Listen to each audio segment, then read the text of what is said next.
हर हर गंगे। आप सभी को गंगा दशहरा की हार्दिक शुभकामनाएं।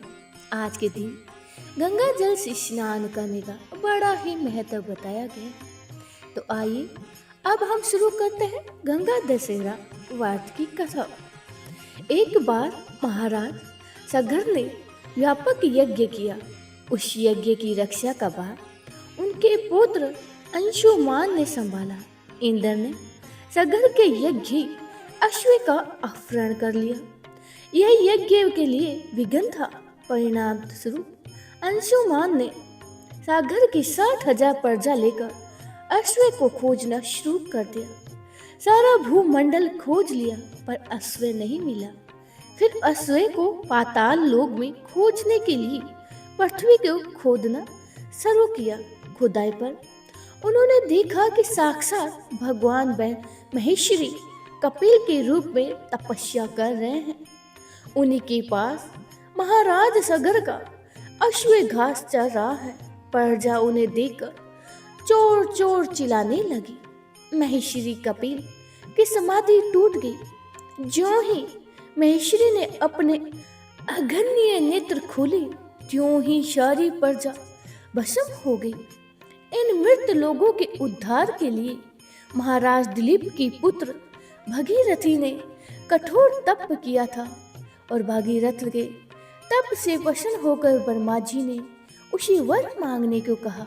तो भागीरथ ने गंगा माँ की मांग की। इस पर ब्रह्मा ने कहा, हे राजन, तुम गंगा का पृथ्वी पर अवतरण तो चाहते हो, परंतु क्या तुमने पृथ्वी से पूछा है कि वह गंगा के भार का तथा वेग को संभाल पाएगी?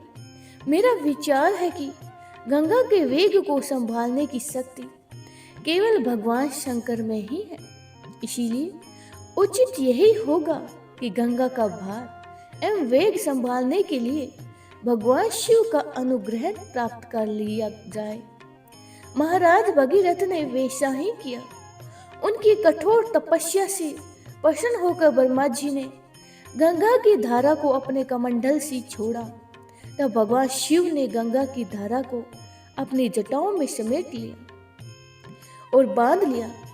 इसका परिणाम यह हुआ कि गंगा को जटाओं से बाहर निकलने का पथ नहीं मिल सका। तब महाराज भगीरथी को और भी अधिक चिंता हुई और उन्होंने एक बार फिर भगवान शिव की आराधना में घोर तप शुरू किया। तब कहीं भगवान शिव ने गंगा की धारा को मुक्त करने का वरदान दिया।